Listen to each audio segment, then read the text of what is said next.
श्रीराम जय जय राम।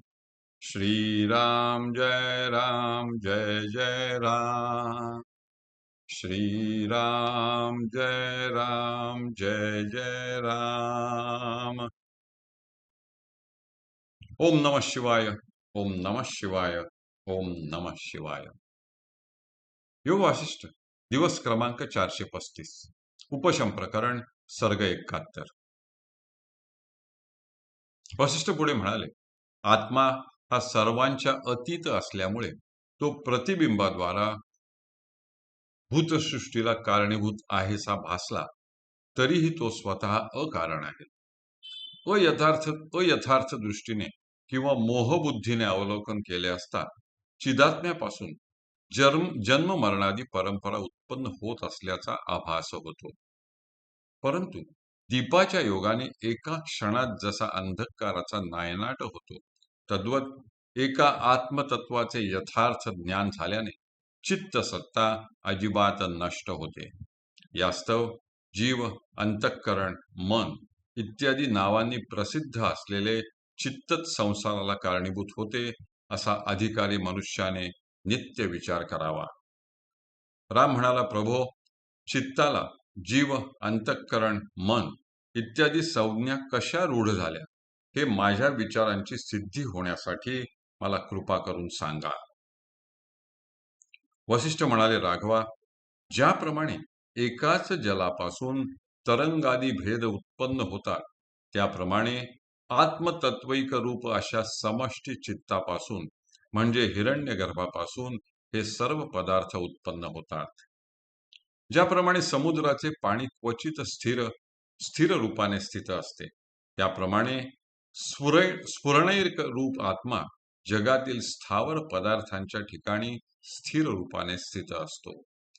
तरंगत्वाला न पोहोचलेल्या जलाच्या ठिकाणी जसा जलभाव असतो, तद्वत भूत पदार्थांच्या ठिकाणी पाषाणादी जडभाव स्थित झालेले असतात. ज्याप्रमाणे मदिरेवर फेस उत्पन्न होतो, त्याप्रमाणे आत्म्याच्या ठिकाणी चंचल असे पुरुषादी भाव उत्पन्न होतात. जो आत्मा निरनिराळ्या शरीरांमध्ये अज्ञान कल्पना करून प्रलय व सुषुप्ती या अवस्थांमध्ये स्थित असतो, अनंत अशा प्रतिबिंब भावाला प्राप्त झालेल्या आत्म्याच्या योगाने स्फुरित असे जे अज्ञान, त्यालाच जीव म्हणतात. एखादा भ्रमिष्ट हत्ती जसा आपोआप पिंजऱ्यात अडकला जातो, त्याप्रमाणे महामोहरूपी भ्रमाने भ्रमलेला हा जीव संसारात अडकून पडतो. या आत्म्यालाच प्राणधारणेमुळे जीव, अहमतेमुळे अहंकार, निश्चय करण्यामुळे बुद्धी आणि संकल्प करीत असल्यामुळे मन अशा संज्ञा प्राप्त झाल्या आहेत. कार्यकारण भावामुळे आत्म्याला प्रकृती म्हटले जाते आणि पुष्टतेमुळे त्याला देह हे नाव प्राप्त झाले आहे. अज्ञान अंश प्राधान्यामुळे आत्म्याला जड व चित्त प्राधान्यामुळे त्याला चेतन हे नामाभिधान प्राप्त झाले आहे. जड आणि चेतन या दोन दृष्टींच्या मध्ये जे प्रतिबिंबयुक्त मन आहे, ते नानात्वाला प्राप्त होते व तेच बुद्धी, चित्त, अहंकार इत्यादी नानाविध संज्ञांनी संबोधिले जाते. हे निष्पाप रामा, याप्रमाणे बृहण्यकादी उपनिषदांमधून जीवाच्या स्वरूपाचे अनेक प्रकारांनी वर्णन करण्यात आले आहे. परंतु आत्म्याच्या या चित्त, जीव इत्यादी संज्ञांच्या बाबतीत कुविकल्प आणि कुतर्क लढविणारे मूढ लोक व्यर्थ अभिनिवेश धारण करतात. याप्रमाणे जीव संसाराला कारण होत असतो, पण वास्तविकपणे पाहून गेले असता मुक्या आणि जड अशा या देहाने काय केले आहे? आधार आणि आधेय यापैकी आधेयाचा नाश झाला असता ज्याप्रमाणे आधाराचा नाश होत नाही, त्याप्रमाणे देहादिकांचा नाश झाल्याने आत्म्याचा नाश होत नाही. वृक्षावरील एक पान नाहीसे झाले तरी त्यातील रस ज्याप्रमाणे नष्ट होत नाही, तर तो सूर्यकिरणांमध्ये मिसळून जातो. तद्वत देह नष्ट झाला तरी आतील जीवाचा नाश होत नाही, तर तो जीव वासनायुक्त असेल तर वासनारूप बनतो व निर्वासन असेल तर आत्म्याच्या ठिकाणी कायमचा स्थिर होतो. एखाद्या बालकाला जसा वेताळाचा भ्रम व्हावा, तद्वत अप्रबुद्ध माणसाला देहनाश झाला असता मीच मेलो असा भ्रम उत्पन्न होतो. ज्याच्या ठिकाणच्या सकल उपाधींचा आत्यंतिक नाश झाला आहे, त्याला निरतिशय आनंदाचा लाभ होतो. कारण चित्तनाशालाच खरा नाश म्हणतात व त्यालाच परमपुरुषार्थ रूपी मोक्ष ही संज्ञा दिली जाते.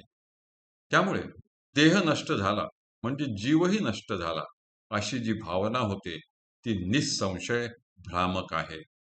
तो जीव देशकालांतराने पुन्हा पुन्हा कोणत्या ना कोणत्या देहाचा आश्रय करून उत्पन्न होतो. संसारात देशकालादी कारणांनी अंतर्धान पावणारा जीव उत्पन्न झाला, वृद्धी पावला, मृत झाला, नष्ट झाला इत्यादी अनेक तर्कवितर्क हे मरणरूपी नदीमधील तरंगांमध्ये तृणापर्यंत फिरत राहणाऱ्या लोकांनी केलेले आहेत. ज्याप्रमाणे वानर एका वृक्षाचा त्याग करून दुसऱ्या वृक्षावर जाऊन बसते, त्याचप्रमाणे वासनाबद्ध जीव एक शरीर सोडून दुसरे शरीर धारण करतो व पुन्हा त्याही शरीराचा त्याग करून क्षणात दुसऱ्या एखाद्या देशात आणि काळात जाऊन तेथे दुसऱ्या एखाद्या शरीराचे ग्रहण करतो. सारांश म्हणजे ज्याप्रमाणे लहान मुले दाईकडून हिंडविली जातात, त्याप्रमाणे ह्या जगातील जीव अत्यंत धूर्त अशा वासनेकडून इतस्ततः फिरविले जातात. वासनारूपी रज्जूंनी बद्ध झालेले जीव अगोदरच जीर्ण झालेले असून सांप्रतही एकमेकांवर उपजीविका करणारे ते जीव दुःखाने जर्जर होऊन आपले जीवित व्यर्थ जीर्ण करून घेत आहेत. सारांश म्हणजे आपल्या हृदयामध्ये उत्पन्न झालेल्या वासनांच्या योगाने जरठ झालेली व दारिद्र्य रोगादी दुःख भारामुळे जीविताला कंटाळलेली जनता चिरकाल नरक कूपामध्ये जाऊन पडते. श्री वाल्मिकी म्हणाले, याप्रमाणे वसिष्ठ मुनींचे भाषण होता होता सायंकाळची वेळ झाली व सूर्य अस्ताला गेला. मग सभेतील सर्व श्रोते वसिष्ठ मुनींना नमन करून आपापली स्नान संध्यादी नित्यकर्मे करण्यासाठी निजधामी गेले व रात्र सरल्यानंतर दुसऱ्या दिवशी सूर्योदयाबरोबर सभास्थानी दाखल झाले. हरि ओम तत्सत. हरि ओम तत्सत. हरि ओम तत्सत. हरये नमः. हरये नमः. हरये नमः.